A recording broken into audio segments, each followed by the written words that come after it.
The mask never comes off. I wake at the third bell to the sound of prayers echoing from the vox grills built into every wall of my hab block. The Emperor protects, they say. The Emperor judges, they say. The Emperor knows. But I know something they do not. The Emperor does not patrol the lower spires of Hive Tertius with a shock maul crackling at his belt and a bolt pistol heavy in his hand. The Emperor does not walk among the unwashed masses who spit and curse when they think no one can hear them.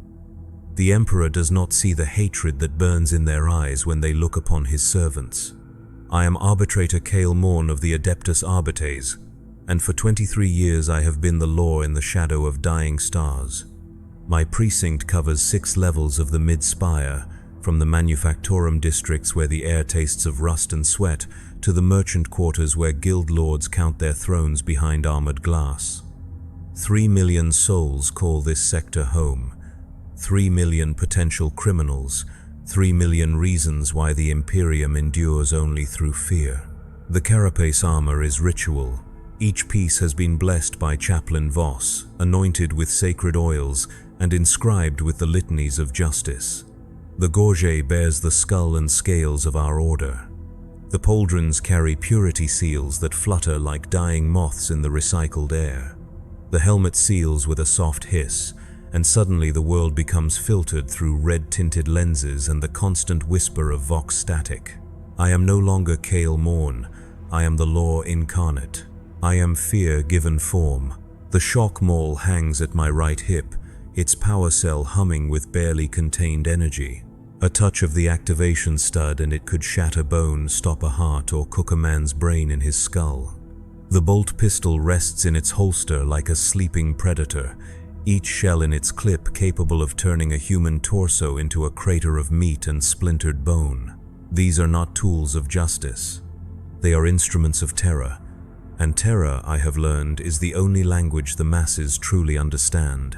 My first patrol begins before dawn in the Manufactorum district. The great machines never sleep, their rhythm a constant heartbeat that vibrates through the metal floors and into the bones of every worker. Steam hisses from coolant pipes, sparks shower from welding stations. The air shimmers with heat and chemical fumes that would burn the lungs of anyone not born to breathe poison. Here, in the bowels of the hive, they make the components that keep our world alive: weapons parts, vehicle engines, the 10,000 pieces that comprise a single lasgun. They work 18-hour shifts and sleep in bunks stacked 6 high, and they hate us for it. I know they hate us because they cannot hide it completely. A worker pauses at his station when I pass, his hands trembling as he reaches for a welding torch.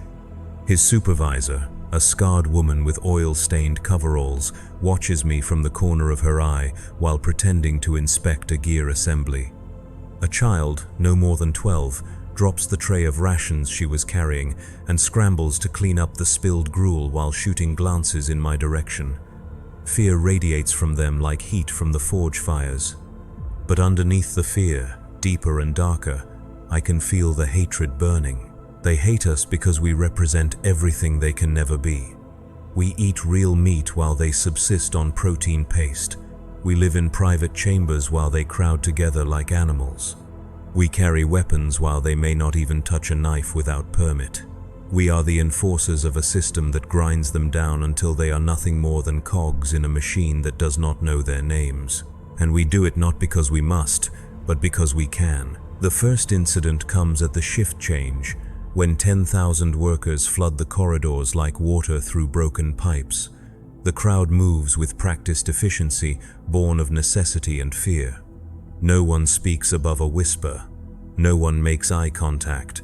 No one wants to be noticed. But today, someone stumbles. He is old, this worker, 60 years or more, though in the hive such age is nearly impossible to reach without augmetic assistance. His left arm has been replaced with a crude mechanical substitute, and his eyes are clouded with cataracts from decades of chemical exposure. When the crowd surges around him, he falls. Nothing more than an accident, a moment of clumsiness brought on by exhaustion and age. He falls, and his mechanical arm strikes the ferrocrete with a sound like breaking bells. I could help him up. Any decent human being would help him up, but I am not human. I am the Arbites, I am the law, and the law does not show mercy to those who disrupt the peace. My shock maul is in my hand before I realize I have drawn it. The power field crackles to life with a sound like angry insects. The old man looks up at me from the floor, and I see something die in his eyes. Not hope. Hope died in him years ago. What dies is the last vestige of his dignity. Move along, I command, and my voice carries the authority of 10,000 years of imperial law. The crowd parts around the fallen man like oil around water. No one helps him. No one even looks at him. They have learned that to show compassion is to invite suspicion. To help the fallen is to risk falling yourself. The old man struggles to his feet, his mechanical arm whirring and clicking as servos strain against his weight. He does not look at me again. He knows better. He rejoins the crowd and is swept away like debris in a flood, and I holster my maul with a satisfaction that tastes like ash. This is what order looks like in the Imperium. This is what peace costs. One old man's dignity is a small price to pay for the compliance of 10,000 workers. Or so I tell myself as I continue my patrol. The merchant quarter is different. Here, the air is cleaner, filtered through expensive purification systems and scented with exotic incenses.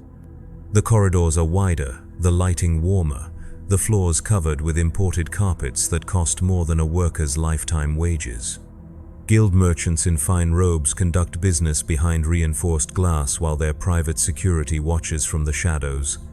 These people do not hate us, they fear us, but it is a different kind of fear. It is the fear of those who have something to lose. A commotion draws my attention to a spice merchant's stall. Two men in guild colors argue with a woman whose clothes mark her as mid-hive nobility. The dispute appears to be over the price of saffron, that golden spice worth more than gold itself.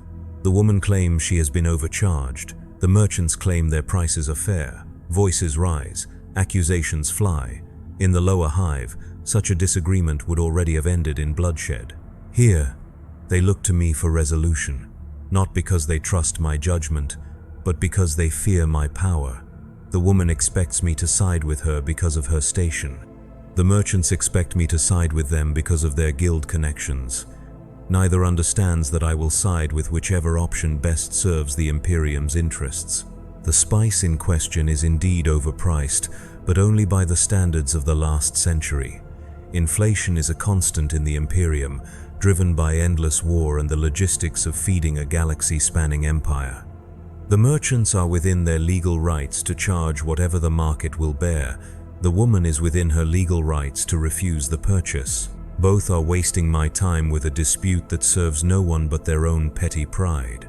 The price stands, I declare, my voice carrying through the sudden silence that falls over the market. The woman's face flushes with indignation, but she does not dare argue.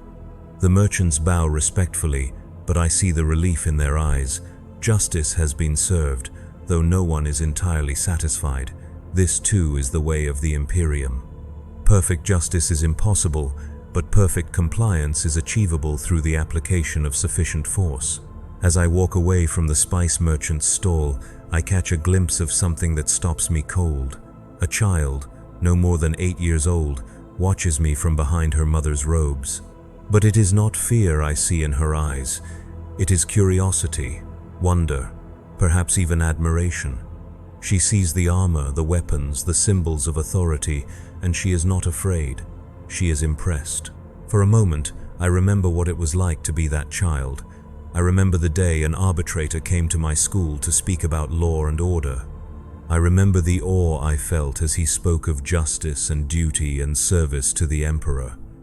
I remember how proud I was when the aptitude tests marked me for Arbites training. I remember believing that I would make the galaxy a better place. The memory fades as quickly as it came, leaving only the taste of bitter irony.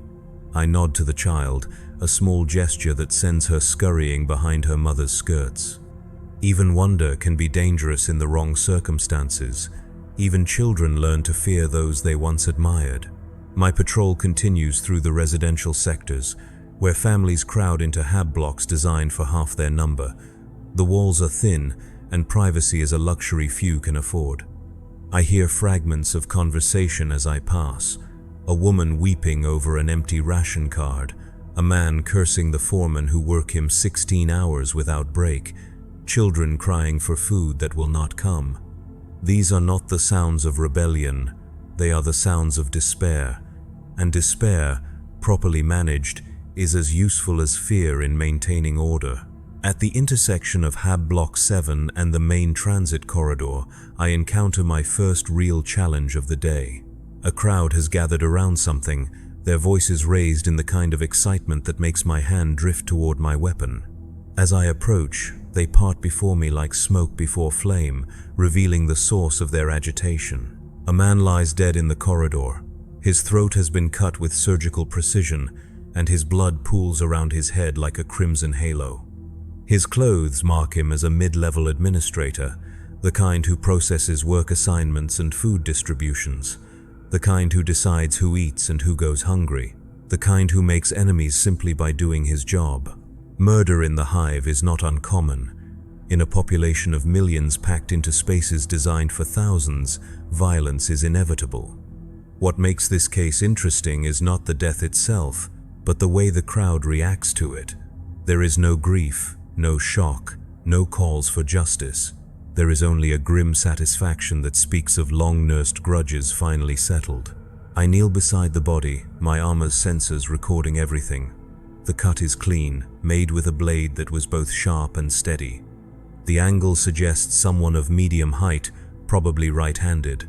There are no defensive wounds, which means the victim either knew his killer or was taken completely by surprise. The murder weapon is nowhere to be found, likely discarded in one of the refuse chutes that honeycomb the hive's structure. Who found the body? I ask, my voice amplified by the helmet's voxcasters. A woman steps forward, her hands clasped nervously before her. She is perhaps 40, with the prematurely aged look common to hive dwellers. Her work clothes mark her as a factory supervisor, someone with just enough authority to be trusted with small responsibilities. "I did, Lord Arbitrator," she says, using the honorific that protocol demands. "I was returning from the night shift when I saw him lying there. Did you see anyone else in the corridor?" "No, my lord. The transit ways were empty except for the usual traffic." Her answers are practiced, too perfect. She is lying, but not necessarily about anything important. In the hive, people learn to lie to authority as naturally as they learn to breathe. Truth is dangerous. Lies are survival. I look at the crowd that has gathered around us. 24 faces, all carefully neutral, all desperately trying not to appear involved. But I know that at least half of them know exactly who killed this man. They might even approve of it. In their world, justice is not something dispensed by the arbitres. It is something taken by those with the courage to act. "This man was murdered," I announce, my voice carrying across the corridor. "The killer will be found and punished according to imperial law. Anyone with information is required to come forward immediately." The silence that follows is absolute. Not one person speaks, not one person volunteers anything. They stand there like statues, their eyes fixed on points just past my shoulders, waiting for me to leave so they can return to their lives.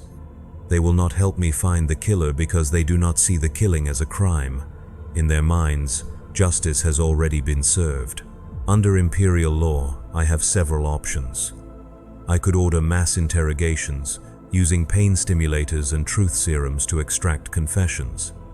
I could implement collective punishment, reducing the ration allocations for the entire sector until someone comes forward. I could simply execute a random selection of the crowd and let fear do the work of justice. Any of these options would likely produce results. Someone would confess, or provide information, or simply be tortured until they said what I wanted to hear. The case would be closed, the killer punished, and order restored. That is how the system is supposed to work.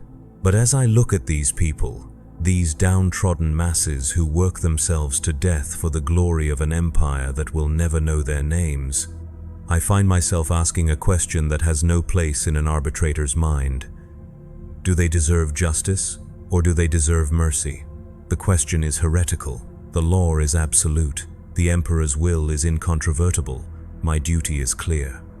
And yet, the question lingers as I seal off the crime scene and begin the routine of filing reports that no one will read and conducting investigations that will lead nowhere. That evening, I return to my chambers in the Arbeits precinct house. The building is a fortress of black stone and steel, its walls covered with icons of justice and images of the Emperor's wrath. Here, surrounded by the symbols of my calling, I should find comfort. Instead, I find only the weight of another day's compromises with a system that grinds human dignity into dust. My quarters are spartanly furnished: a bed, a desk, a weapon rack, a small shrine to the Emperor. On the wall hangs my commission, signed by Sector Judge Vex herself, authorizing me to act as law and judge within my designated area of authority. Beside it hangs a mirror, and in that mirror I see the face of a man I no longer recognize. 23 years of service have carved lines around my eyes and turned my hair gray at the temples. 23 years of enforcing laws that serve only to maintain a status quo built on suffering. 23 years of telling myself that order is worth any price, that peace justifies any brutality, that the Emperor's will excuses any cruelty. I remove my helmet and set it on the weapon rack beside my bolt pistol. The shock maul goes into its charging cradle, where it will spend the night building power for tomorrow's violence. The armor plates are cleaned and oiled with ritual precision, each piece blessed and stored according to regulations that have not changed in 10 millennia. In the mirror, without the armor, I look almost human, almost like the man I was before I swore my oath to serve the Emperor's justice. But that man is gone, consumed by years of compromises and small cruelties. In his place stands something else, something harder, something colder, something that can look upon suffering and call it necessity. My dinner consists of protein cubes and recaf, the same meal I have eaten every night for longer than I care to remember. As I eat, I review the day's reports on my data slate. 3 minor infractions processed with summary fines, 1 public disturbance resolved through intimidation, 1 unsolved murder that will join the thousands of other unsolved crimes in the precinct's files. Another successful day in service to the Imperium. But success feels like failure when measured against the faces I saw today. The old man who fell in the corridor, the child who looked at me with wonder before learning to be afraid, the crowd that stood silent around a dead administrator, their silence speaking louder than any confession. These are the people I have sworn to protect, but protection in the Imperium means something very different than it does in the stories told to children. Sleep comes hard, filled with dreams of faceless crowds and empty corridors. I dream of the mask that never comes off, even when I try to remove it. I dream of voices crying for justice in a language I have forgotten how to understand. I dream of a young man in training fatigues, proud to serve the Emperor's will, not yet understanding what that service would cost him.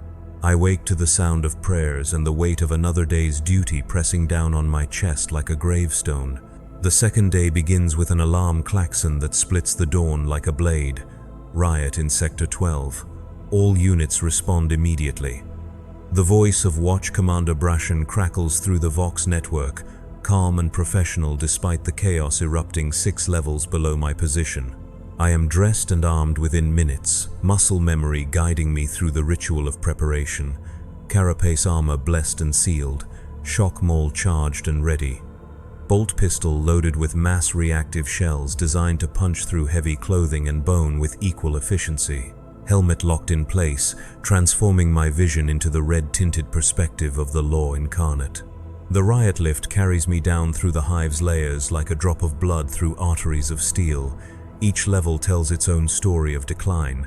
The upper spires gleam with polished metal and filtered air. The middle levels show the wear of constant use but maintain the pretense of civilization.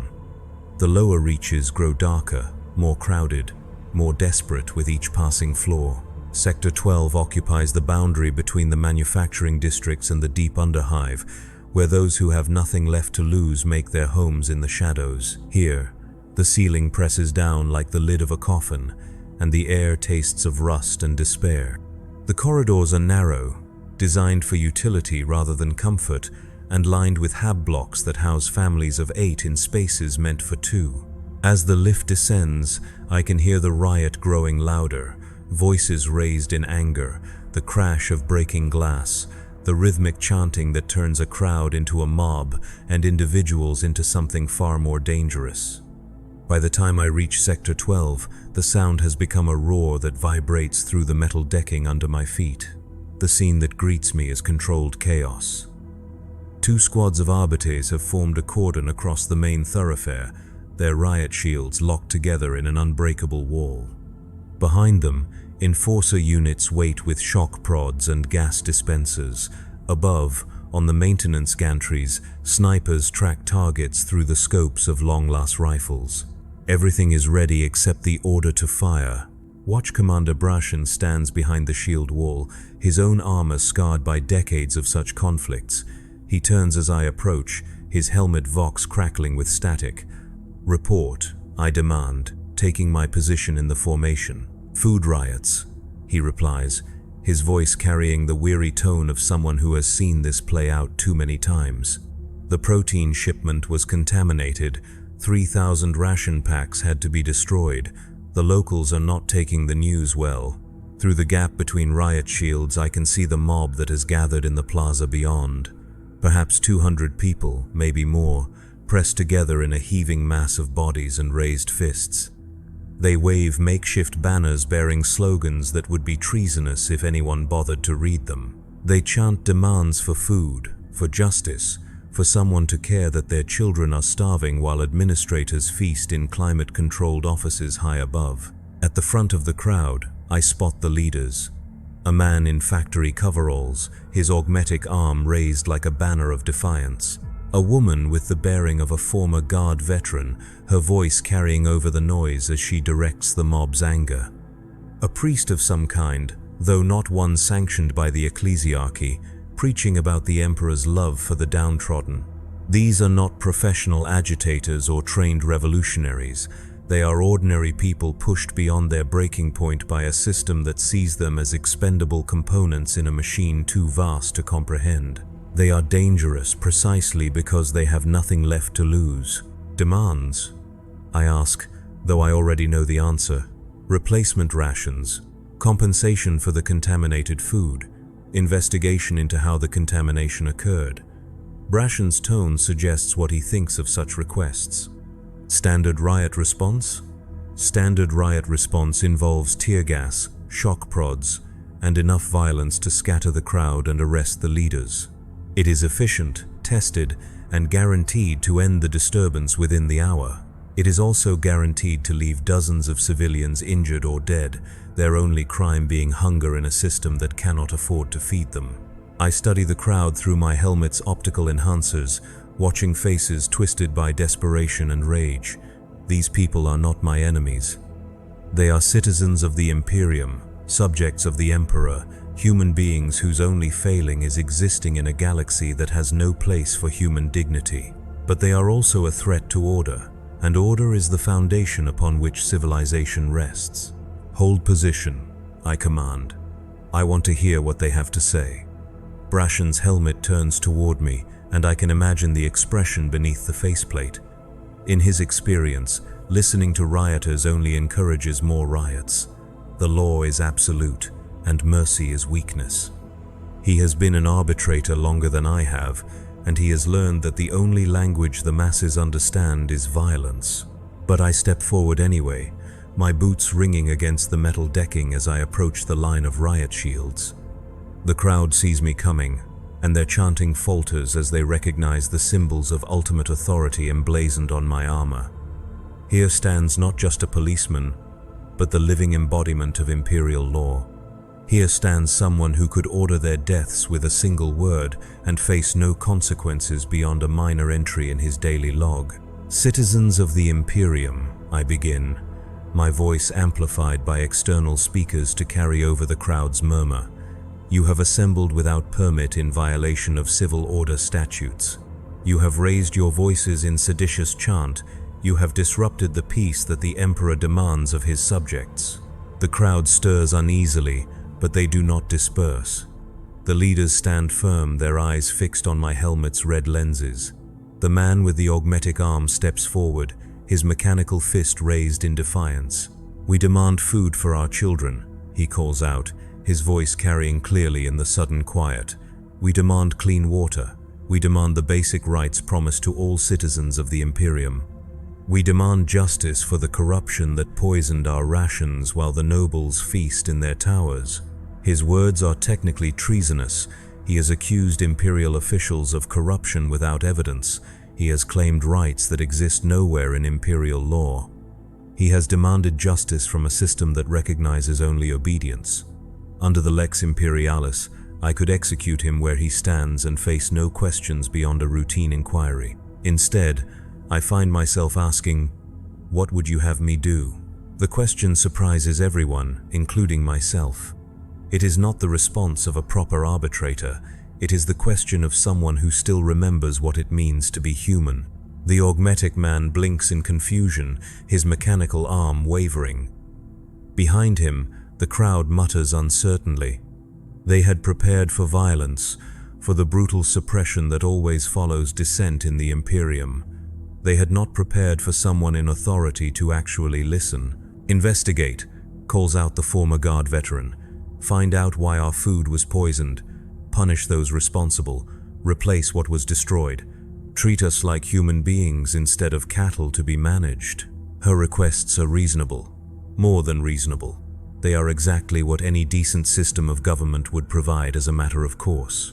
They are also impossible within the rigid hierarchy of imperial administration, where questioning a superior's competence is tantamount to heresy and admitting error is seen as weakness.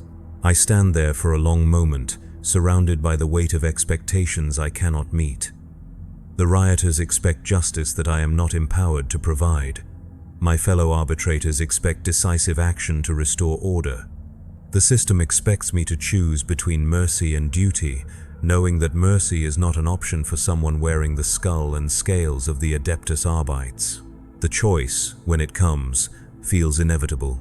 Disperse immediately, I command, my voice carrying the full weight of imperial authority. Return to your homes and workstations.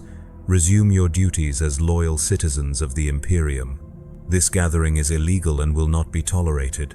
The disappointment in their faces cuts deeper than any blade. They had hoped, despite everything, that someone in authority might listen to their pleas. They had believed, for just a moment, that the system might show compassion for their suffering. Now they understand that hope itself is a luxury they cannot afford. The augmetic man's shoulders slump in defeat. The veteran woman shakes her head sadly. The unsanctioned priest bows his head in prayer for souls trapped in a system that has forgotten how to forgive. One by one, they begin to turn away, their dreams of justice dying in the recycled air of the lower hive. But not all of them leave. A core of perhaps 50 remains, the most desperate of the desperate, those who have already lost everything and have nothing more to fear. They link arms and begin to chant, not the angry slogans of before, but something softer, something that sounds almost like a hymn. The Emperor protects, they sing, their voices blending into harmony despite the harsh acoustics of the metal corridor. The Emperor provides, the Emperor loves his children. It is a song I learned as a child, taught in the scholars to instill faith and obedience, but in their voices, it becomes something different. It becomes an accusation, a reminder of promises that have been broken and faith that has been betrayed. They sing not of the Emperor who rules from his golden throne, but of the Emperor who supposedly cares for the lowest of his subjects. Watch Commander Brashen steps up beside me, his hand resting on the grip of his shock maul. "Orders, arbitrator?" The words stick in my throat like broken glass. These people are guilty of nothing more than believing the lies we tell children about the Imperium's benevolence. They are singing hymns, not seditious chants. They are praying, not rioting. but they are also defying a direct order from legitimate authority, and defiance cannot be tolerated regardless of its form. "Gas them," I whisper, the words barely audible even to myself. "Sir, deploy tear gas," I repeat, louder this time. "Disperse the remaining crowd. Arrest the leaders for incitement to riot." The order passes down the line like a disease, contaminating everyone it touches. Enforcer units move into position, their gas dispensers ready. Snipers adjust their aim to provide covering fire if the situation escalates. Medical teams prepare for casualties. The singing continues, even as the first canisters arc through the air and explode in clouds of choking white smoke. The hymn does not falter as men and women begin to cough and weep. They continue to sing even as their voices grow hoarse and their eyes stream with tears. The Emperor protects. They chant through the chemical fog, their words a challenge to everything I represent. The Emperor provides. The Emperor loves his children. The gas does its work with ruthless efficiency. Bodies collapse, overcome by the toxic cloud that burns their lungs and blinds their eyes. The few who try to run are caught by enforcer teams and beaten to the ground with shock prods. The leaders are dragged away in neural restraints, their augmetics sparking as the containment fields disrupt their mechanical components. Within 10 minutes, the plaza is empty except for the unconscious forms of those who had sung hymns while authority broke their bodies.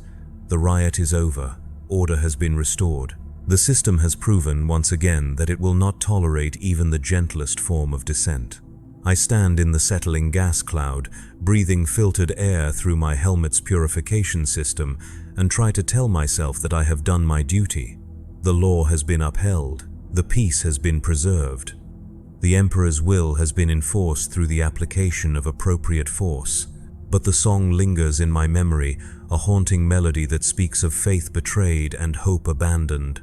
The Emperor protects, they had sung, even as his servants prepared to gas them into submission. The Emperor provides, they had believed, even as their children starved in the depths of the hive.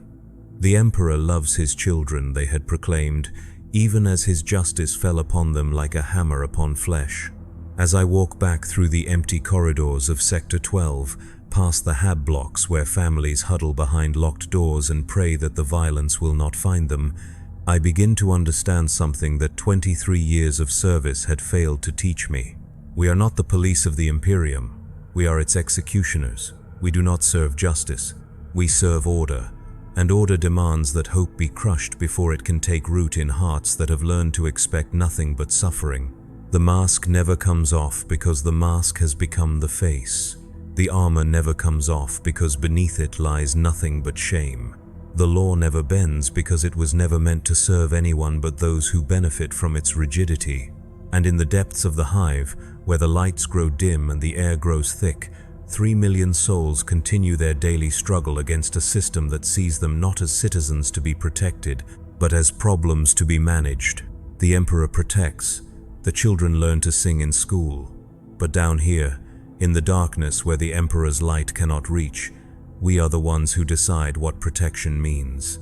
We are the police of Warhammer 40,000, and we are everything that is wrong with the universe we claim to serve. The third day brings no alarms, no riots, no immediate crises demanding the application of sanctioned violence. Instead, it brings something worse.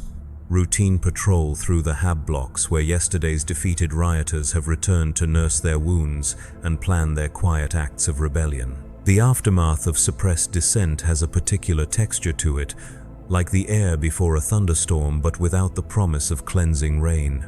People move through the corridors with hunched shoulders and downcast eyes, but their silence carries an electric charge of barely contained fury. They have learned that hope is dangerous, but they have not yet learned to stop hoping. I walk among them in my armor of black ceramite and contempt, the skull and scales of the arbites catching the pale light of overhead lumens. My footsteps echo off metal walls covered in decades of grime and neglect, a percussion that announces the arrival of authority in places where authority is synonymous with pain. At the intersection of Corridor 7 and Hab Block Delta, I encounter my first test of the day. A woman sits on a folding stool beside a makeshift stall, selling items that skirt the edges of legality, recycled water filters that may or may not work, protein bars of questionable origin and even more questionable nutritional value, electronic components salvaged from industrial waste and repurposed for civilian use without proper imperial certification. Under the letter of the law, her entire operation is illegal. The goods are unlicensed, the stall is unpermitted, and she lacks the proper guild memberships required for commercial activity. I could arrest her, confiscate her merchandise, and sentence her to 6 months of penal servitude without requiring anything more than her presence in this place at this time. But she is not alone. 3 children sit behind her stall, sharing a single portion of gruel from a battered metal bowl. Their clothes are patched and repatched, held together by thread and desperation. Their faces show the hollow-cheeked look of chronic malnutrition. Their eyes carry the particular brightness that comes from hunger that has lasted so long it has become a constant companion. The woman herself might be 30 or 50 or anywhere in between. The hive ages people in ways that make chronology meaningless. Her hair is streaked with premature gray. Her hands show the calluses and chemical burns of factory work. Her eyes hold the exhausted resignation of someone who knows that each day survived is a small victory against impossible odds. She sees me approaching and begins to pack her goods with the quick efficiency of someone who has done this many times before. There is no panic in her movements, no desperate pleading for mercy. She knows the law as well as I do. She knows that what she is doing is illegal. She does it anyway because the alternative is watching her children starve while following regulations designed by people who have never wondered where their next meal will come from. "Citizen," I call out, my voice carrying the weight of absolute authority. She stops packing and looks up at me with eyes that hold neither fear nor hatred, only tired acceptance of whatever fate I choose to dispense. "Yes, Lord Arbitrator, your permit for commercial activity. It is not a question." We both know she has no permit.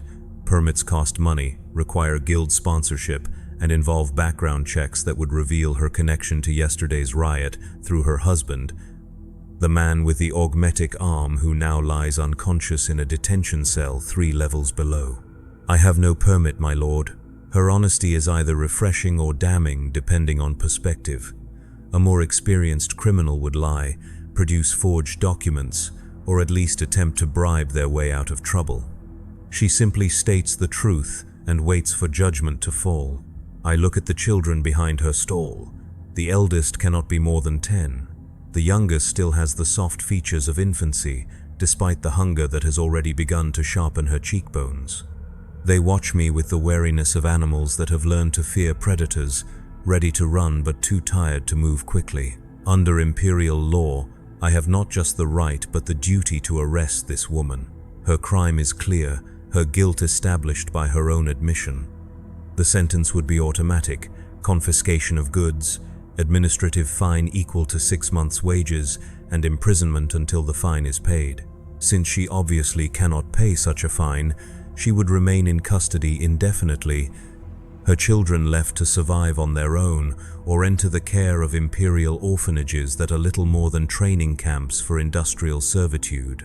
This is what justice looks like in the Imperium. This is how order is maintained. This is the system I have sworn to uphold and defend. I reach for my shock maul, my fingers closing around the familiar weight of sanctioned violence. The woman's shoulders tense, but she does not flinch. She has made her choice and accepted its consequences. Her only concern now is for the children who depend on her illegal enterprise for their survival. But as my thumb hovers over the activation stud, I find myself looking not at a criminal but at a mother whose only crime is loving her children more than she fears the law. The shock maul remains in its holster, my hand falling back to my side with a weight that feels heavier than ceramite and steel. "Pack your stall," I command, my voice carrying none of its usual authority. "Move to a different location. Do not let me find you here again." The woman blinks in confusion, her hands frozen in the act of wrapping a water filter in recycled cloth. Behind her, the children look up with expressions of bewildered hope. This is not how encounters with the Arbites are supposed to end. "My lord," she whispers, as if afraid that speaking too loudly will break whatever spell has stayed my hand. "You heard me. Move along." She does not question the mercy she has been shown. Experience has taught her that gifts from authority are rare and fragile things, easily broken by too much scrutiny.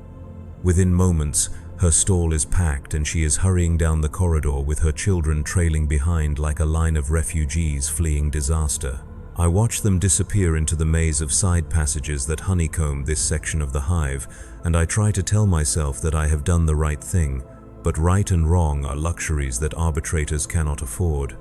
There is only law and lawlessness, order and chaos, compliance and rebellion. By showing mercy, I have violated the very principles that keep the Imperium from collapsing into anarchy. Yet as I continue my patrol through the hab blocks, I find myself noticing things that I had trained myself to ignore. Children playing with toys made from industrial waste, their laughter a rare sound in corridors designed for function rather than joy. An elderly man teaching a group of youngsters to read using pages torn from technical manuals, their eager faces illuminated by the flickering light of a jury-rigged lumen strip. A woman tending to a makeshift garden in an abandoned storage alcove, coaxing life from soil that should not exist in the depths of a hive city. These are not the activities of criminals or rebels. They are the activities of human beings trying to maintain their humanity in a system designed to crush it. They represent hope, community, and the stubborn refusal of the human spirit to be reduced to mere components in an industrial machine. And I am the man sent to stop them. My vox bead crackles to life, dragging me back from dangerous thoughts to the immediate demands of duty. Watch Commander Brashen's voice cuts through the static with its usual professional detachment. "Arbitrator Morn, report to Sector 9 immediately. We have a situation requiring senior authority." Sector 9 sits at the junction between the residential hab blocks and the administrative district, where mid-level bureaucrats process the endless paperwork that keeps imperial civilization functioning. It is a place of grey corridors and grey people, where passion goes to die and creativity is strangled in red tape. If there is a disturbance here, it will not be the desperate violence of the food riots, but something more subtle and potentially more dangerous. The transit lift carries me up 3 levels, through layers of increasing bureaucratic importance. The corridors grow wider and better lit. The air becomes cleaner, filtered through purification systems that cost more than most workers earn in a lifetime. The people I pass wear the uniforms of clerks and administrators, their faces bearing the particular pallor of those who spend their lives under artificial light. I find the situation in Administrative Complex 7, a maze of cubicles and offices where the business of governance is conducted by people who will never see the consequences of their decisions. 3 arbites have cordoned off a section of the main floor, their presence causing nervous murmurs among the administrators who pretend to work while stealing glances at the unfolding drama. At the center of the cordon stands a desk that has been overturned, its contents scattered across the floor in a pattern that speaks of deliberate vandalism rather than accidental damage. Papers bearing official seals lie torn and trampled. A cogitator terminal has been smashed, its screen dark and lifeless. And spray painted on the wall behind the desk, in letters 2 feet high and dripping red paint, are the words, "The Emperor weeps for his children." Watch Commander Brashen approaches as I survey the scene, his helmet reflecting the harsh overhead lighting. Even through the vox distortion, I can hear the satisfaction in his voice. "Vandalism and sedition, arbitrator. The perpetrator left us quite a message." I study the graffiti more closely, noting the careful lettering and the quality of the paint used. This was not a random act of violence by someone pushed beyond their breaking point. This was planned, deliberate, and executed by someone with access to materials not available to ordinary citizens. Do we have the perpetrator? Detained in Conference Room 3, Junior Administratum Clerk Helena Voss, 26 years of age, exemplary service record, no prior infractions, claims she acted alone. Helena Voss. The name means nothing to me, but in the Imperium, individual names rarely matter. What matters is the threat she represents to the carefully maintained order that keeps billions of people compliant with a system designed to exploit them. Motive? claims her younger brother died of malnutrition while she processed food distribution requests from her desk, says she couldn't bear the irony anymore. The explanation strikes me like a physical blow. Here is someone who worked within the system, who believed in its fairness, who trusted that doing her job properly would somehow make things better. She had spent her days processing requests for food that would never come, approving distributions that would never happen, filing reports that no one would ever read. And when the system she served so faithfully killed her brother through deliberate neglect, she finally understood what her role really was. She was not an administrator. She was an accomplice. "Interview room?" I ask, though I already know the answer. "Ready when you are, sir." Conference Room 3 has been converted into a temporary interrogation facility, its windows blocked and its recording equipment activated. Helena Voss sits at the metal table in the center of the room, her hands cuffed in front of her with neural restraints that will deliver painful shocks if she attempts to move too quickly. She is younger than I expected, with the soft features of someone who has never known real hardship until recently. But her eyes tell a different story. They hold the hollow look of someone who has seen too much truth too quickly, whose faith in the system has been shattered by direct contact with its consequences. She looks up as I enter, and I see not fear but a terrible kind of relief, as if being caught has freed her from the burden of pretending to believe in what she was doing. "Helena Voss," I begin, taking the seat across from her. "Junior clerk, 3rd class, assigned to food distribution processing for sectors 8 through 12. 17 months of service, performance ratings consistently above standard." 18 months, she corrects quietly. "My service anniversary was last week." The precision of her correction tells me everything I need to know about her psychology. She is someone who values accuracy, who takes pride in doing things correctly, who believes that attention to detail matters. These are exactly the qualities that make good administrators and dangerous dissidents.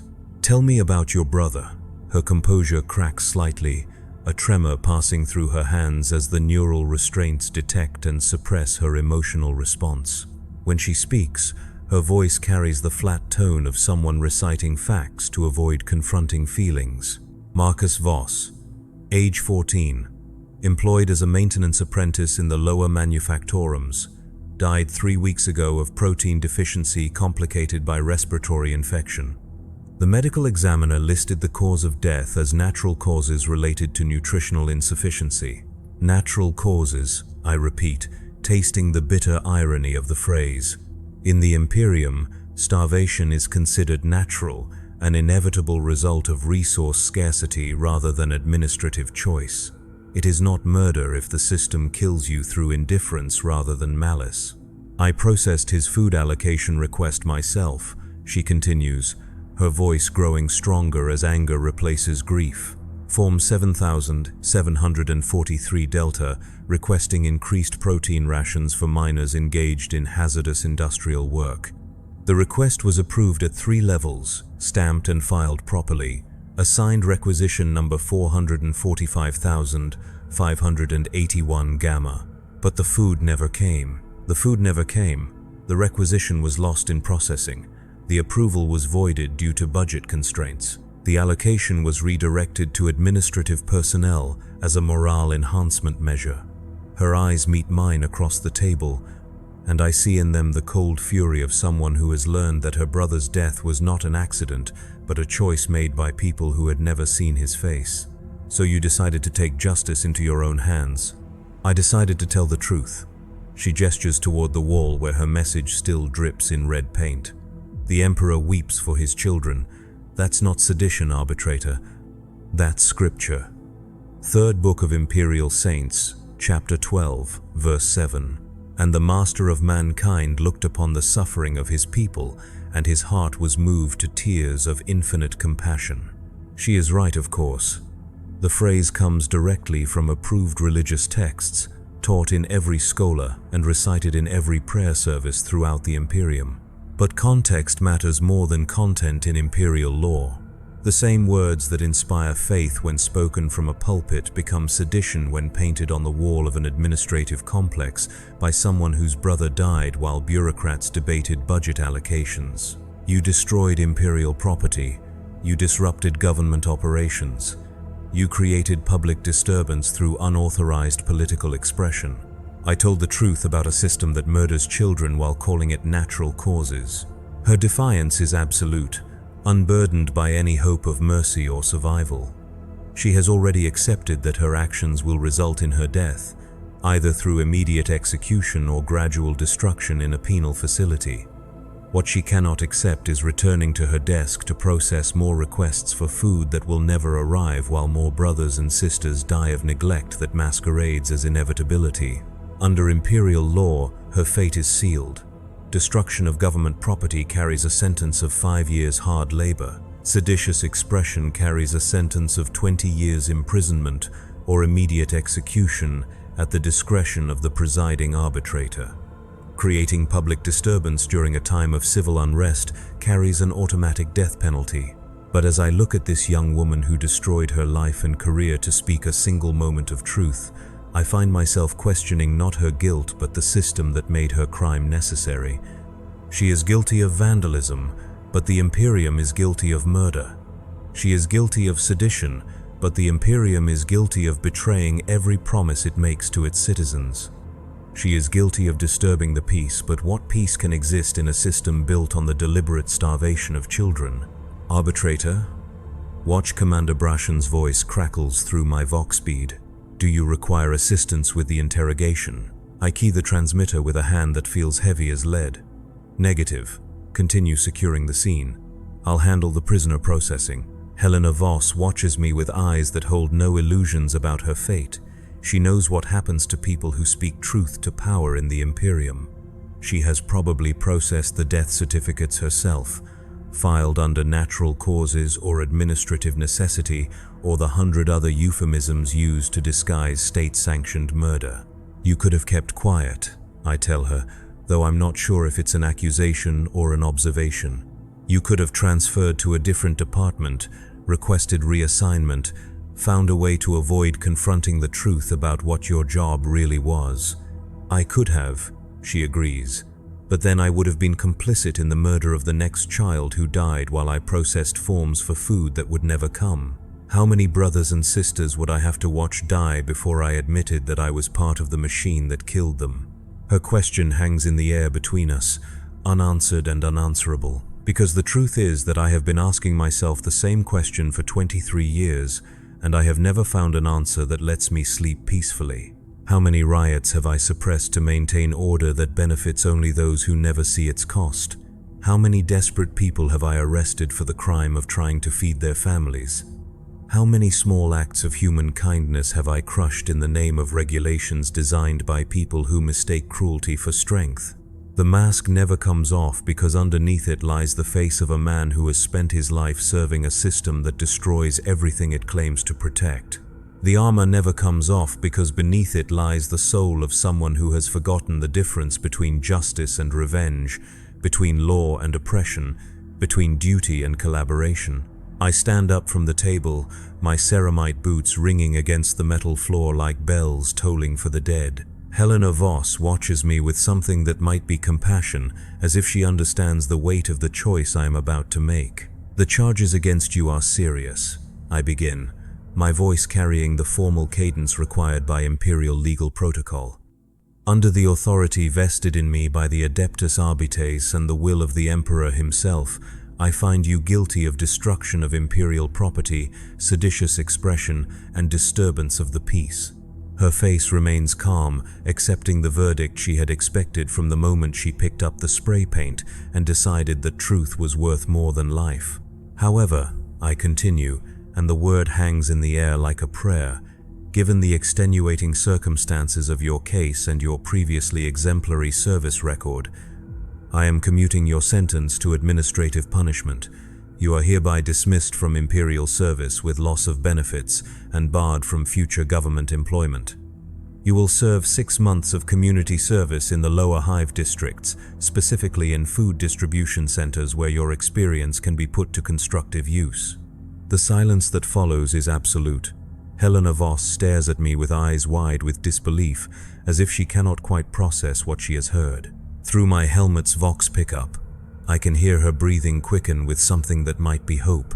"Arbitrator," she whispers. "I don't understand." "The Emperor weeps for his children," I reply, echoing the words she had painted on the wall. Perhaps it's time someone listened to his tears. I key my Vox transmitter and contact Watch Commander Brashen. "The prisoner has been processed and sentenced to administrative punishment. Release her to community service supervision. Case closed." The questions I hear in Brashen's response tell me that my decision will not go unexamined. There will be reports to file, justifications to provide, explanations to give to superiors who measure success by the weight of punishment dispensed rather than the quality of justice served. But as I watch Helena Voss walk out of the interrogation room, her step lighter despite the uncertain future that awaits her, I find that I do not care about the consequences of my choice. For the first time in 23 years of service, I have acted like a human being rather than an instrument of oppression. The mask may never come off, but perhaps, for just a moment, I have remembered what lies beneath it. The fourth day begins with a summons to the precinct fortress, that black monolith of imperial justice that rises from the heart of the administrative district like an accusation made of stone and steel. The message arrives at the third bell, carried by a servo skull whose hollow eye sockets regard me with the cold indifference of mechanical duty. Arbitrator Kale Morn. It intones in the flat monotone of Vox synthesis. "You are commanded to appear before Sector Judge Vex at the sixth bell for review of recent case dispositions. Failure to comply will result in disciplinary action under Article 7 of the Arbeits Code. The Emperor protects." The servo skull hovers for a moment, its anti-grav motors whining softly, before turning and disappearing into the labyrinthine corridors of the hive. I watch it go with a growing sense of inevitability, knowing that my moment of mercy has not gone unnoticed by those who measure justice in terms of fear dispensed and order maintained. Sector Judge Vex is a legend within the Arbeits, a woman who has served the Emperor's law for longer than most people have been alive. She has presided over thousands of cases, condemned millions to death or servitude, and never once shown mercy to those who challenge imperial authority. Her reputation for absolute adherence to the letter of the law is matched only by her contempt for weakness in any form. The fortress itself embodies her philosophy, all harsh angles and unforgiving surfaces designed to remind visitors that they stand in the presence of absolute power. Gothic arches soar overhead like frozen screams. Gargoyles carved in the likeness of the Emperor's enemies watch from every corner with eyes that seem to follow movement with predatory interest. The very air tastes of incense and fear, a combination that has flavored this place for centuries. I make my way through corridors that I have walked 1,000 times before, past the holding cells where the enemies of order await their fate, past the courtrooms where justice is dispensed with mechanical efficiency, past the armories where instruments of law enforcement wait in pristine rows like soldiers at attention. Judge Vex's chambers occupy the highest level of the fortress, their windows offering a panoramic view of the hive city that stretches to the horizon in all directions. From here, the Imperium's subjects look like insects, tiny figures scurrying through canyons of metal and stone according to patterns too vast for any individual mind to comprehend. It is a view designed to remind visitors of their place in the cosmic order and of the power wielded by those who sit in judgment over millions. The judge herself sits behind a desk carved from a single piece of black marble, its surface inlaid with silver representations of the scales of justice and the skull of imperial authority. She does not look up as I enter, her attention apparently focused on the data slate that glows with soft blue light before her. But I know she is aware of my presence, cataloging my posture, my bearing, my worthiness to serve as an instrument of her will. Judge Vex is ancient by any reasonable measure, her face lined with decades of rendering harsh verdicts and harder choices. Her hair is white as bleached bone, pulled back in a severe style that emphasizes the sharp angles of her cheekbones and jaw. Her eyes are the pale blue of winter sky, cold and seemingly capable of seeing through flesh and bone to the soul beneath. When she finally speaks, her voice carries the authority of someone who has never doubted her right to decide who lives and who dies. Arbitrator Morn, 23 years of exemplary service to the Emperor's law, commendations for valor in the Sector Rebellion of 987, recognition for exceptional performance during the purge of Hab Block Tertius, a record unblemished by compromise or weakness. She pauses, allowing the weight of my past achievements to settle between us like a foundation upon which judgment might be built. Until yesterday, the word falls like a blade, cutting through any illusion I might have harbored that my recent decisions had gone unnoticed. Judge Vex finally looks up from her data slate, those winter-pale eyes fixing on mine with uncomfortable intensity. Tell me about Helena Voss. The question is deceptively simple, but I know that my answer will determine whether I leave this room as an arbitrator or as a prisoner awaiting execution for dereliction of duty. The facts of the case are clear and undisputed. Helena Voss committed acts of vandalism and sedition. Under imperial law, she should have been executed immediately or sentenced to decades of penal servitude. Instead, I showed mercy. Helena Voss, junior administratum clerk, committed acts of vandalism against imperial property and seditious expression through unauthorized political messaging. I found her guilty of all charges and sentenced her to 6 months of community service in recognition of her previously exemplary record and the extenuating circumstances of her case. Extenuating circumstances. Judge Vex repeats the phrase as if tasting something unpleasant. Elaborate. The defendant's brother died of malnutrition while she processed food distribution requests as part of her official duties. Her actions, while illegal, were motivated by grief and frustration with a system that she felt had failed her family. Grief and frustration. Another pause, another taste of distaste. And these emotional states, in your judgment, justify leniency toward acts of sedition and destruction of government property. The trap is carefully laid, but I can see its edges clearly enough. Judge Vex wants me to admit that I allowed personal feelings to override legal requirements, that I placed mercy above duty, that I have proven myself unfit to serve as an instrument of imperial justice. The correct answer is to confess my error, accept whatever punishment she deems appropriate, and promise never again to let weakness influence my judgment. But I find myself thinking of Helena Voss walking out of the interrogation room with hope in her eyes for the first time in months. I think of the children huddled behind their mother's illegal stall, their faces bright with the possibility that authority might show compassion. I think of the old man who fell in the corridor and the dignity that died in his eyes when I drew my shock maul. No, Judge Vex, they do not justify leniency. Her eyebrows rise slightly, the only sign of surprise she allows herself to show. However, I continue, they do justify questioning whether the law as written serves the Emperor's true will or merely the convenience of those who administer it. The silence that follows is profound, broken only by the distant hum of air recyclers and the soft whisper of data processing from the fortress's machine spirit. Judge Vex leans back in her chair, her pale eyes never leaving mine, as if trying to determine whether I have spoken heresy or simple truth. Explain. The single word carries the weight of command, but also something else. Curiosity, perhaps. Or the faint possibility that even someone as rigid as Judge Vex occasionally questions the system she serves with such absolute devotion. Helena Voss served the Imperium faithfully for 18 months. She processed food distribution requests with accuracy and efficiency that exceeded performance standards. She believed in the system she served, trusted that her work made a difference in the lives of imperial citizens. I pause, choosing my words carefully. What I say next will either vindicate my actions or condemn us both.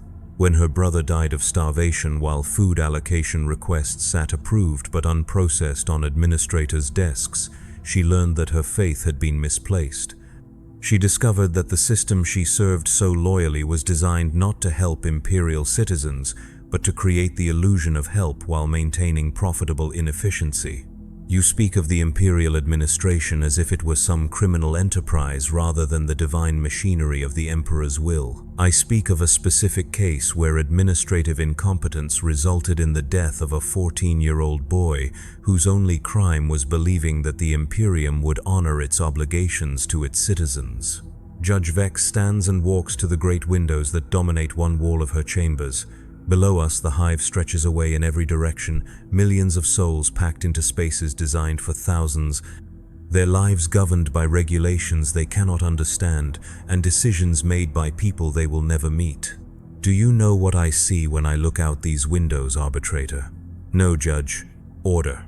Millions of individuals living and working according to patterns established by 10,000 years of imperial law. They wake at prescribed times, work at assigned tasks, consume allocated resources, and sleep in designated spaces. They do this not because they choose to, but because the law requires it, and we enforce that requirement. She turns back to face me, her expression unreadable. That order is not maintained through kindness, Morn.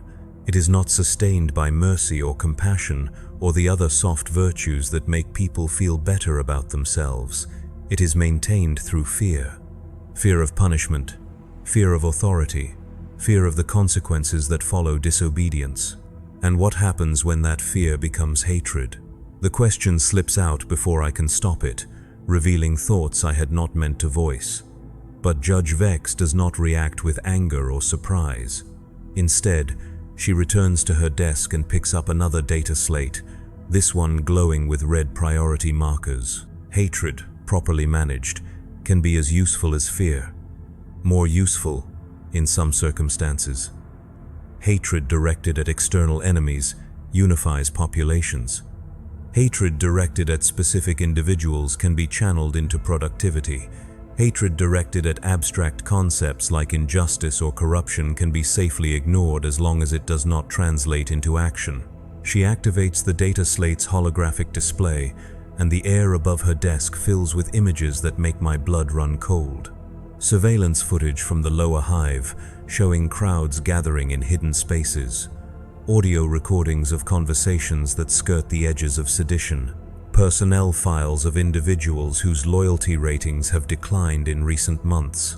What cannot be tolerated is hope. Hope that things might change.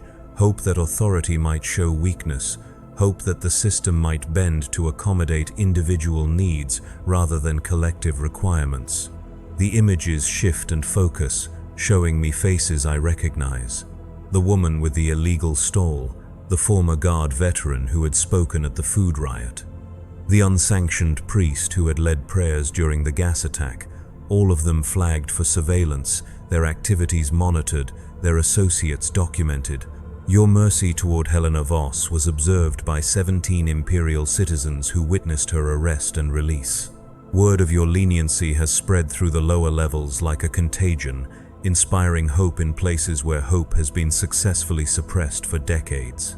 New images appear in the holographic display, graffiti similar to Helena's message appearing on walls throughout the residential districts.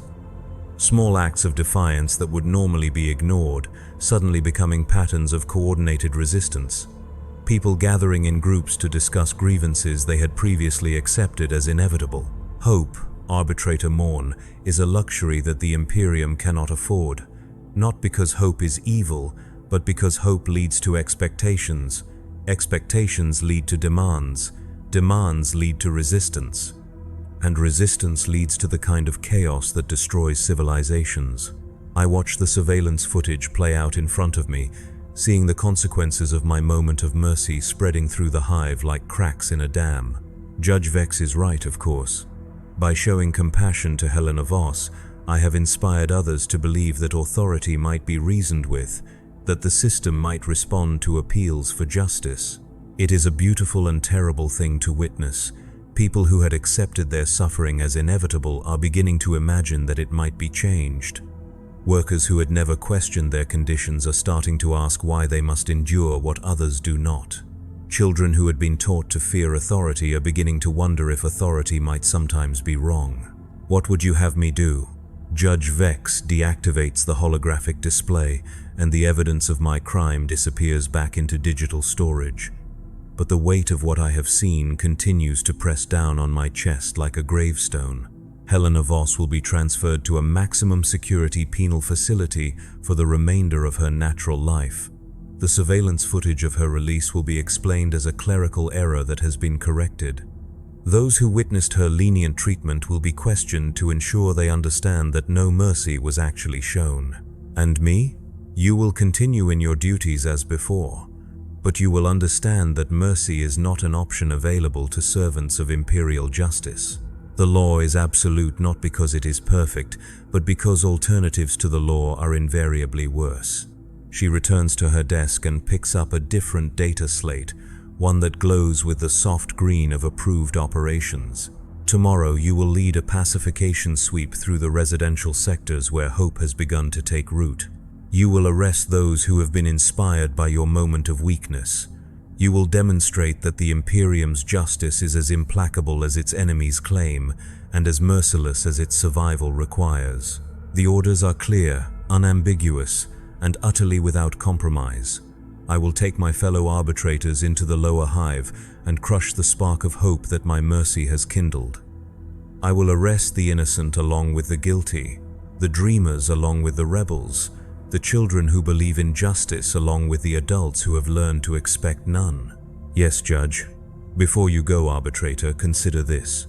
The Emperor sits upon his golden throne not because he is kind, but because he is necessary. The Imperium endures not because it is just, but because it is strong. We serve not because we love our duty, but because someone must do what others cannot. I bow and turn to leave, but her voice stops me at the door. The mask never comes off, Morn. Not because we enjoy wearing it, but because the face beneath is too terrible for ordinary mortals to bear. Remember that when you begin to question whether mercy has a place in imperial justice. The corridor outside her chambers feels different as I walk back through the fortress, past the holding cells and armories and courtrooms where the machinery of oppression continues its eternal work. The Gothic arches seem to press down more heavily. The gargoyles seem to watch with more malevolent interest. The very air seems thick with the weight of decisions that cannot be undone. I think of Helena Voss, who by now has probably been collected from her community service assignment and transferred to a transport bound for a penal facility where hope goes to die. I think of the children who will grow up believing that authority might show compassion, only to learn through bitter experience that such beliefs are dangerous delusions.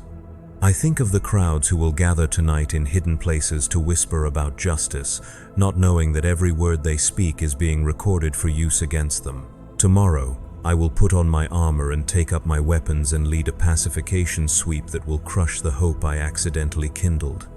I will arrest mothers and fathers whose only crime is believing their children deserve better. I will destroy the fragile communities that have begun to form around shared dreams of justice. I will demonstrate once again that in the Imperium of mankind, mercy is not just forbidden but actively punished. The mask never comes off because the man beneath it has become complicit in a system so vast and terrible that resistance seems impossible and collaboration feels like the only path to survival. The armor never comes off because it has become a shell protecting not the world from me but me from the world I have helped create. And in the depths of the hive, where 3 million souls struggle against a system designed to grind them into components for a machine that does not know their names, the police of Warhammer 40,000 continue their eternal patrol, maintaining order through fear and crushing hope wherever it dares to bloom.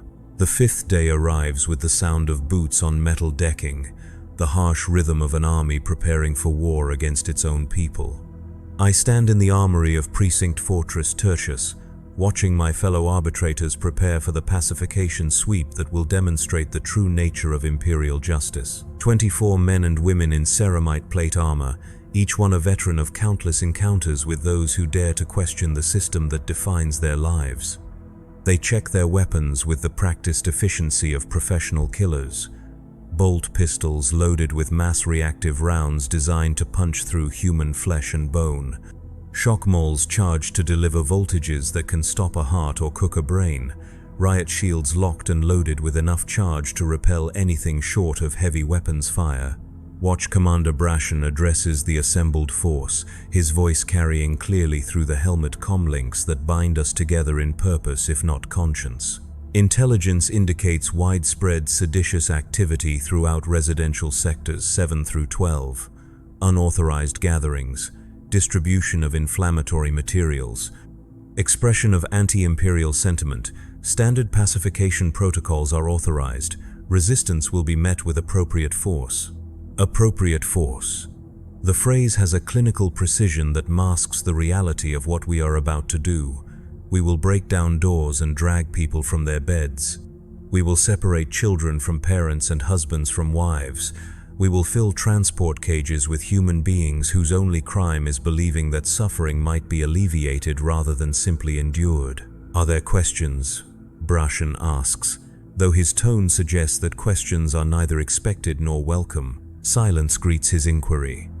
These are veteran enforcers who have conducted such operations hundreds of times before. They know what is expected of them, and they know that hesitation or doubt will be interpreted as weakness unworthy of the Arbites uniform. But I find myself raising my hand anyway, a gesture that draws surprised looks from my colleagues.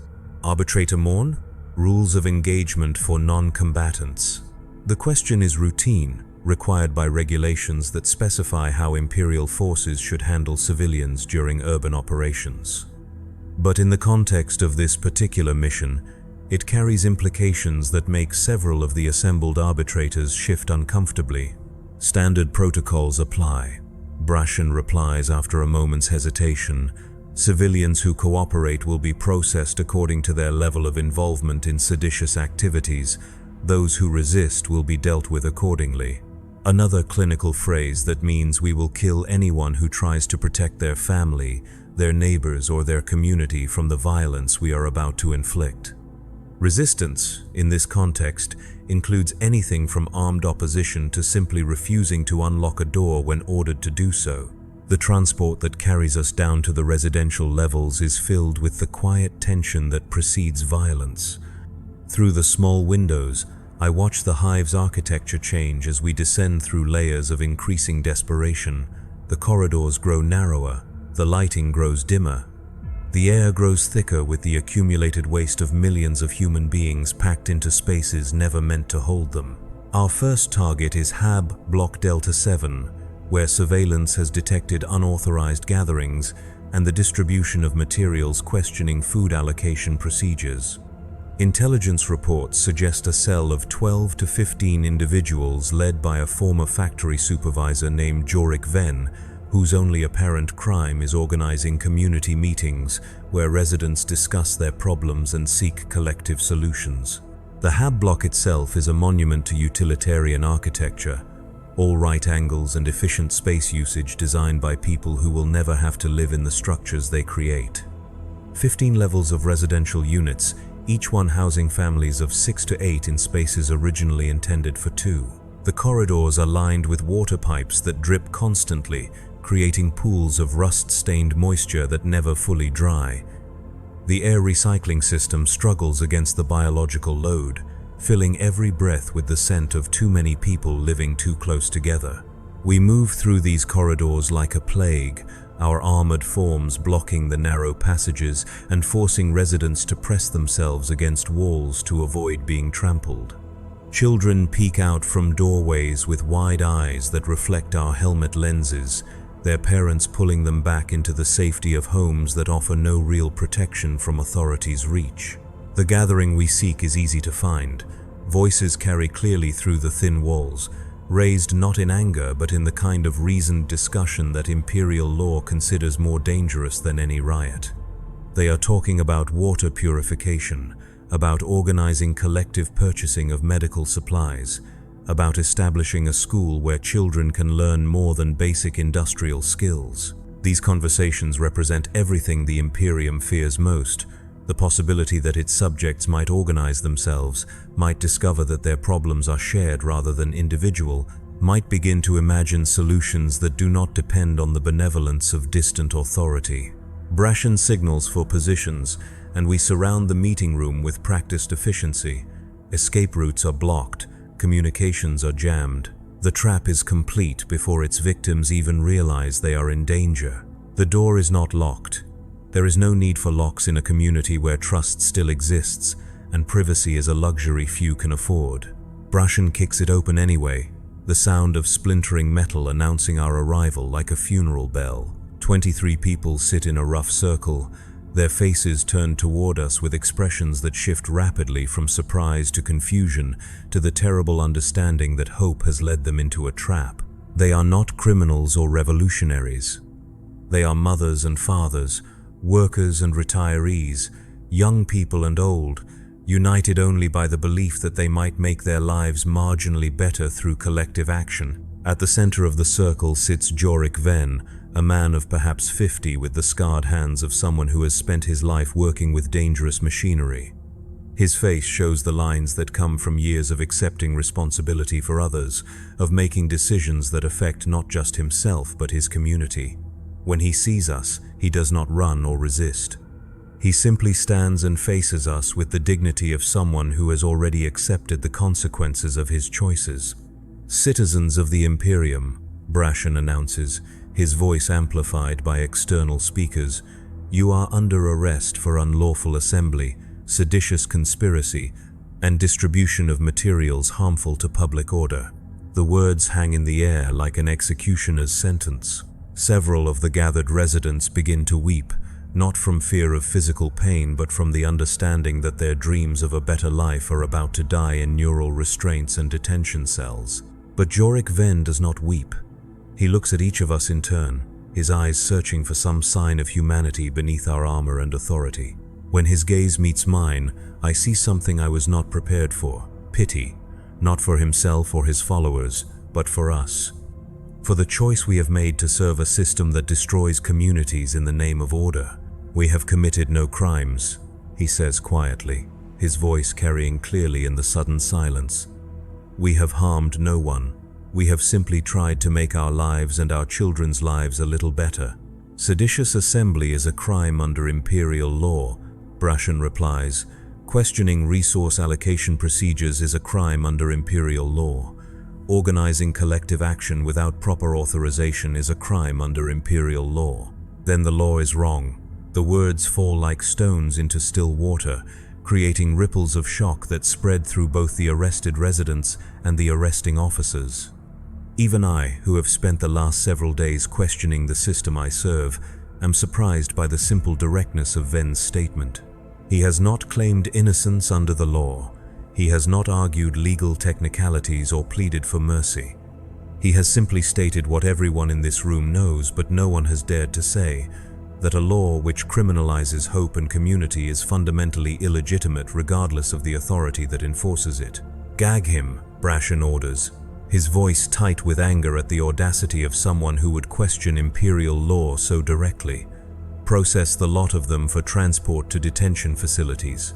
The next hour passes in a blur of neural restraints and identification procedures, of tears and protests that go unheeded, of human dignity systematically stripped away in the name of maintaining order. The residents of Hab Block Delta 7 are loaded into transport cages like livestock being shipped to slaughter, their only crime being the belief that they might improve their circumstances through cooperation rather than resignation.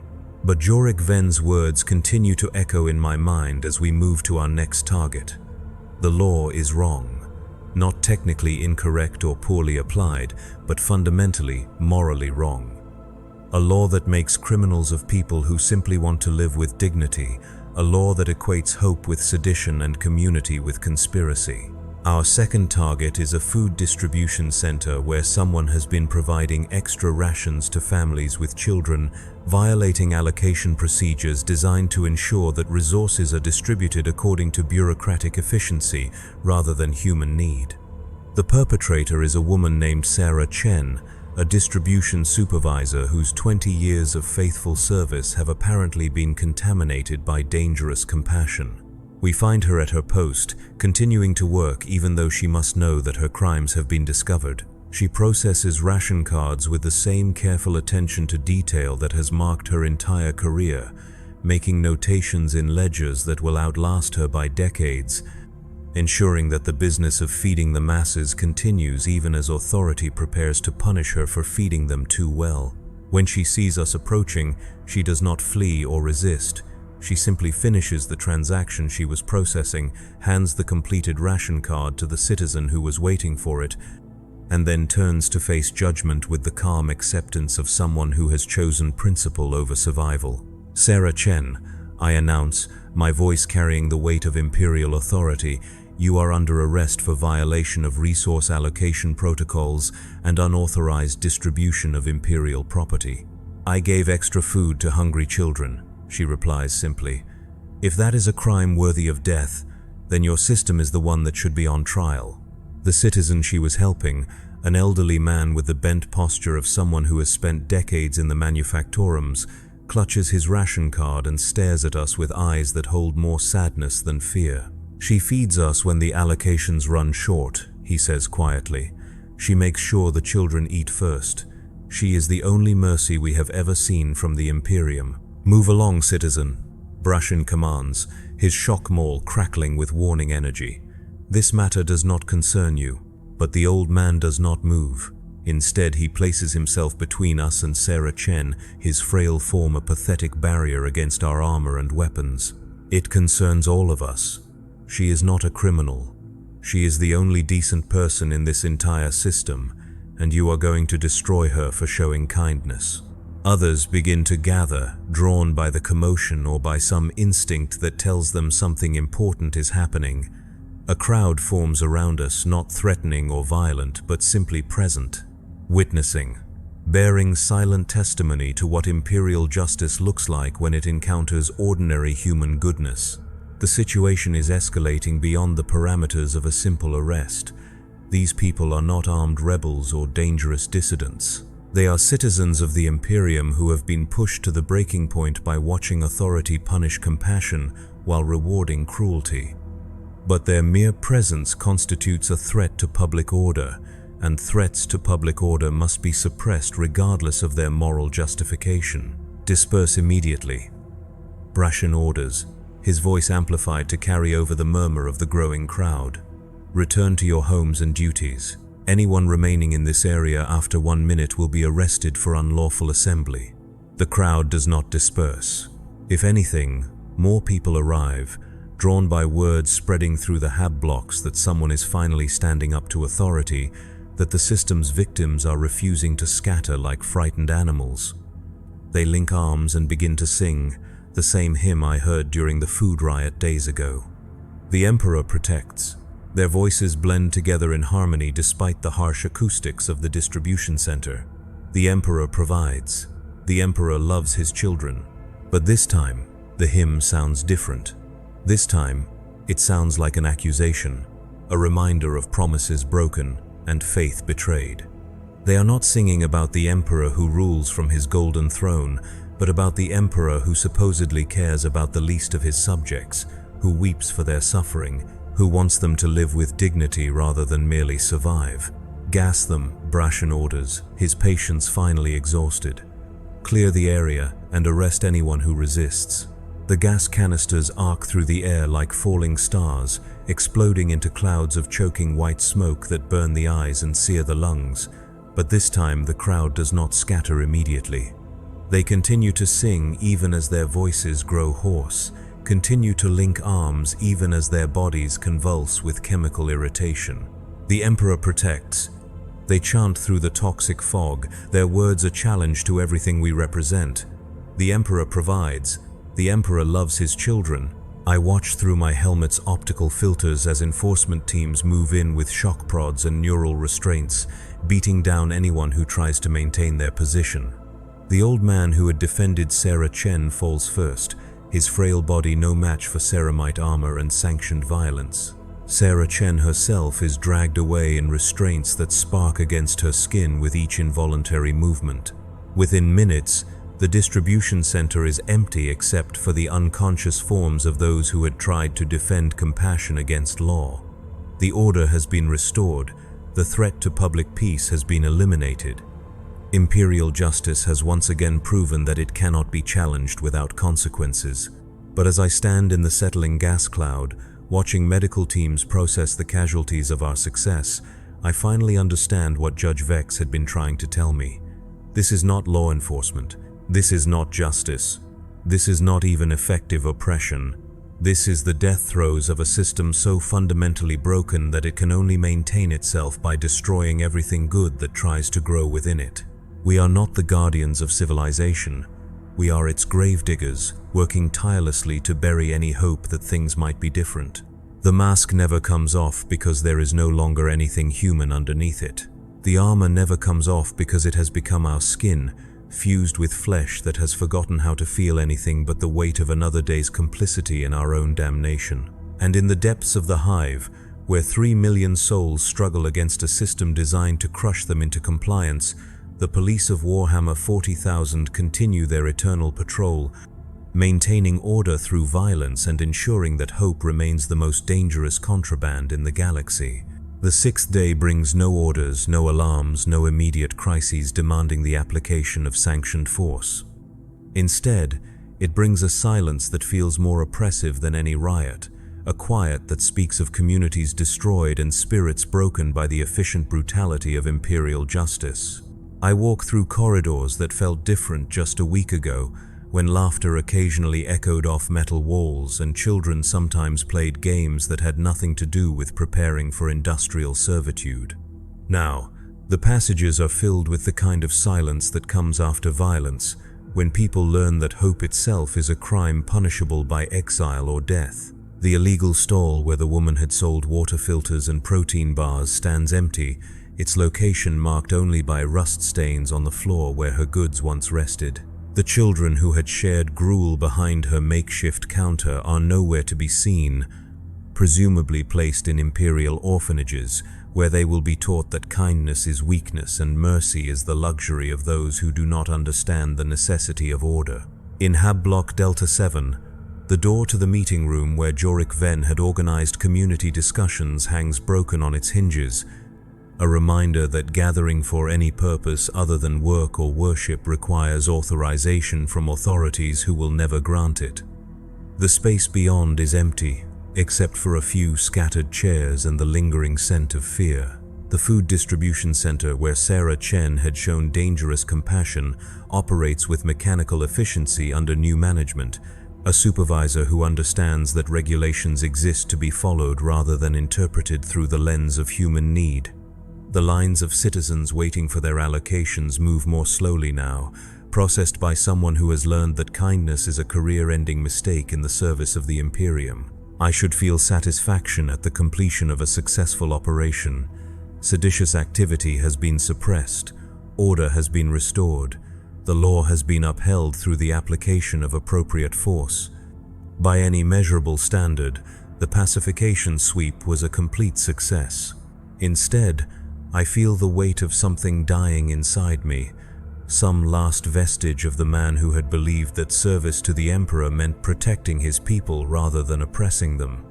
That man had died slowly over 23 years of small compromises and necessary evils, but his final breath came during the gas attack on citizens whose only crime was singing hymns while authority prepared to destroy their community.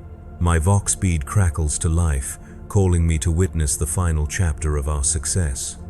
The transport ships carrying arrested dissidents are preparing for departure to penal facilities scattered throughout the sector, places where hope goes to die in service to the greater good of maintaining social order.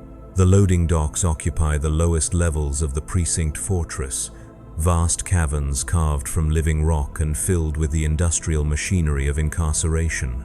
Transport cages line the platform like metal coffins, each one filled with human beings who had believed that suffering might be alleviated rather than simply accepted. I watch as families are separated, children torn from parents who may never see them again.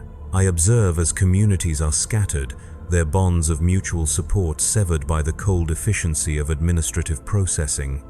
I witness as hope itself is loaded into cargo holds and shipped away to places where it will be methodically destroyed through labor and isolation. Helena Voss stands in one of the transport cages, her hands gripping the bars as she searches the crowd of observers for some sign of the mercy that had been promised and then betrayed. When her eyes meet mine through my helmet's red lenses, I see not accusation but forgiveness, as if she understands that I too am a victim of a system too vast and terrible for any individual to resist. Jorik Venn occupies another cage, his dignity intact despite the neural restraints that bind his hands and the gag that silences his voice. Around him sit the other members of his community organization, men and women whose only crime was believing that cooperation might improve their circumstances. Sarah Chen is locked in a maximum security transport, her 20 years of faithful service forgotten in favor of her final act of unauthorized compassion. The citizens she had helped are not present to see her departure, warned away by the memory of gas clouds and shock prods that had greeted their attempt to defend her.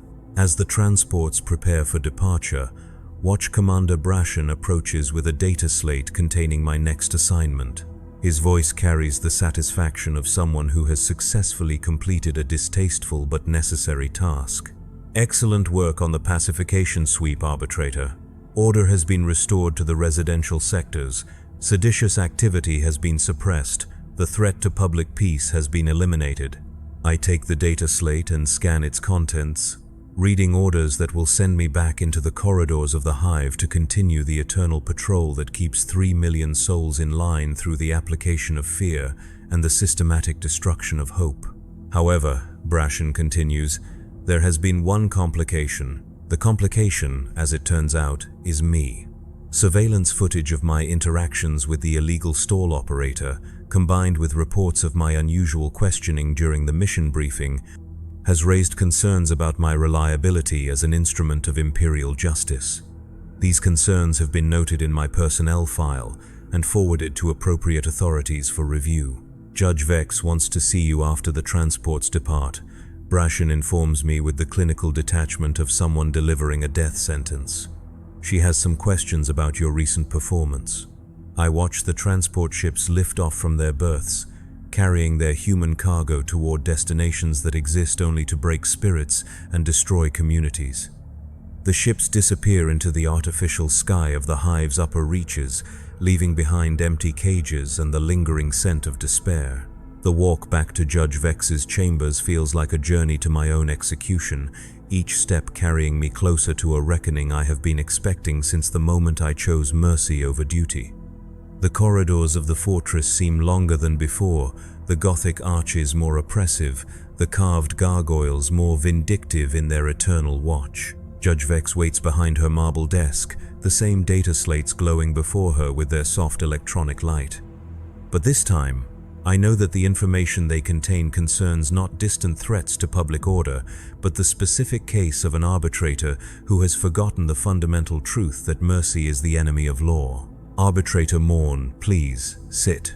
The invitation is delivered with the courtesy due to someone about to die with dignity, a gesture of respect for service rendered before that service is permanently terminated.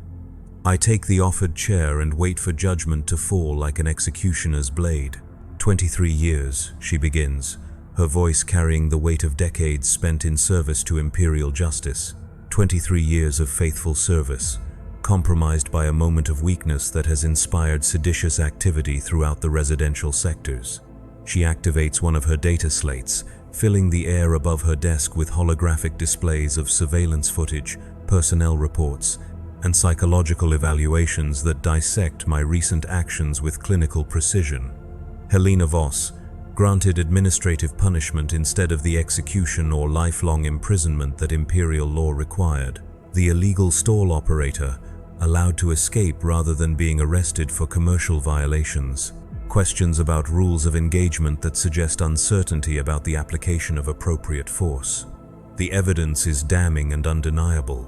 I have violated the fundamental principles that govern the behavior of imperial law enforcement, showing mercy where strength was required, hesitating where certainty was demanded, questioning where obedience was the only acceptable response. Do you have anything to say in your defense? The question is rhetorical, a formality that must be observed before sentence is passed. but I find myself answering anyway, speaking truth that I know will only confirm my guilt. I have served the Emperor's law for 23 years, and in all that time, I have never once made the galaxy a better place. I have suppressed riots by people whose only crime was hunger. I have arrested mothers whose only crime was trying to feed their children. I have enforced regulations designed by people who mistake cruelty for strength and oppression for order. Judge Vex listens without interruption, her pale eyes fixed on mine with the intensity of someone cataloging the symptoms of a terminal disease. I became an arbitrator because I believed in justice, but there is no justice in a system that criminalizes hope and punishes compassion. There is only order maintained through fear, compliance enforced through violence, and the systematic destruction of everything that makes life worth living. I pause, surprised by the relief I feel at finally speaking these thoughts aloud, even knowing that they constitute a confession of heresy punishable by death. The law is wrong, Judge Vex. Not technically incorrect or poorly applied, but fundamentally morally wrong, and I can no longer serve a law that makes monsters of those who enforce it and victims of those who live under it. The silence that follows is profound, broken only by the distant hum of air recyclers and the soft whisper of data processing from the fortress's machine spirit. Judge Vex deactivates her holographic display and leans back in her chair, studying me with eyes that have seen too much truth over too many years. Do you know why the Imperium exists, Arbitrator? The question is unexpected, a philosophical inquiry rather than the practical matters of guilt and punishment I had anticipated. To serve the Emperor's will. No. The Imperium exists because the alternative to the Imperium is extinction. Not just death, but the complete annihilation of human consciousness in a galaxy filled with entities that view our species as either food or entertainment. She stands and walks to the great windows that overlook the Hive City, her silhouette dark against the artificial sky beyond. You speak of hope as if it were a virtue rather than a weapon turned against those who dare to feel it. You speak of compassion as if it were strength rather than weakness that invites exploitation by enemies who understand only power. Her reflection in the window shows an expression of infinite weariness, as if she is tired of explaining truths that should be obvious to anyone who understands the nature of the universe. The law is not wrong, Morn. The law is necessary. Harsh, yes, cruel perhaps, but necessary in ways that those who live under its protection can never fully understand. She turns back to face me, and I see something in her eyes that I had never noticed before. Doubt. Not about the righteousness of imperial law, but about the cost of enforcing it on people who deserve better than the universe they were born into. However, you are also not wrong. The system we serve does indeed make monsters of its enforcers and victims of its subjects. That is the price of survival in a galaxy where the alternative to monstrous order is beautiful chaos that leads inevitably to extinction. Judge Vex returns to her desk and picks up a final data slate, one that glows with the soft amber of sealed orders. You are being transferred, Arbitrator, effective immediately. Your new assignment will take you far from the residential sectors where your moment of mercy has inspired dangerous hope among the masses. The transfer orders assign me to the outer hive, to the industrial zones where humans work alongside servitors and machines in conditions that make the residential sectors seem luxurious by comparison. Here, hope died so long ago that mercy would be seen not as inspiration but as madness. You will find your new posting educational. The citizens you will be policing have learned truths about imperial benevolence that make your recent crisis of faith seem quaint by comparison. Perhaps exposure to their reality will remind you why the law must be absolute, even when that absolutism seems cruel to those who have never seen true cruelty. I take the transfer orders with hands that feel steady for the first time in days. This is not the execution I had expected, but it is still a kind of death. The man who had believed that service to the Emperor meant protecting his people will not survive in the outer hive, where protection means ensuring that desperate people do not interfere with industrial production. One final question, Judge. Why show me mercy when I showed it to others? The question seems to surprise her, as if mercy is a concept she had not considered in the context of our interaction. Because, Arbitrator Morn, Someone must remember what we have lost in order to survive. Someone must carry the weight of what we might have been, even as we do what we must be. Your moment of weakness serves a purpose in the greater design of imperial justice, even if that purpose is simply to remind us that we are still human beneath the armor we can never remove. I stand to leave, but her voice stops me at the door one final time. The mask never comes off because the face beneath it has seen too much truth about what survival requires in this universe. But sometimes, just sometimes, it is necessary to remember that there is still a face underneath, that we have not yet become the machines we serve alongside. The transport that carries me toward the outer hive passes through layers of increasing industrial density, where the air grows thick with chemical vapors and the walls pulse with the rhythm of massive engines. Here, in the depths of imperial civilization, I will begin the next chapter of my service to a law that I now understand is both absolutely necessary and absolutely wrong. The mask will never come off, but perhaps that is as it should be. Perhaps the face beneath it is indeed too terrible for ordinary mortals to bear, corrupted by years of necessary compromises and essential evils. Perhaps the armor has become my skin, fused with flesh that has forgotten how to feel anything but the weight of duty. But in the depths of memory, I will carry the image of Helena Voss walking free from an interrogation room, her step light with hope that proved too dangerous for the system to tolerate. I will remember the old man who fell in a corridor and the dignity that died in his eyes when authority chose fear over compassion. I will hold on to the sound of citizens singing hymns while gas clouds choked the breath from their lungs. These memories will serve no practical purpose in the outer hive, where hope died so long ago that mercy would be meaningless. But they will remind me that once, for just a moment, I chose to be human instead of just another instrument of imperial oppression. And in a galaxy where such moments are rarer than diamonds and more dangerous than heresy, perhaps that is enough. The police of Warhammer 40,000 continue their eternal patrol, maintaining order through fear and ensuring that hope remains the most closely guarded contraband in the galaxy. We are the enforcers of a system that devours its own children in the name of survival, the guardians of an order built on the systematic destruction of everything that makes life worth living. We wear our masks because the faces beneath them have seen too much truth about what civilization requires when the alternative is extinction. We carry our weapons because violence is the only language that chaos understands. We serve a law that is both our salvation and our damnation, the price we pay for continued existence in a universe that wants nothing more than to see us dead. The Emperor protects, as the children learn to sing in school, but down here, in the darkness where his light cannot reach, we are the ones who decide what protection means. We are the price of order in a galaxy gone mad. We are the necessary evil that keeps billions alive by ensuring they never truly live. And somewhere in the outer hive, where hope goes to die and dreams are recycled into industrial lubricant, a new chapter begins in the endless story of what justice means when survival is the only law that matters.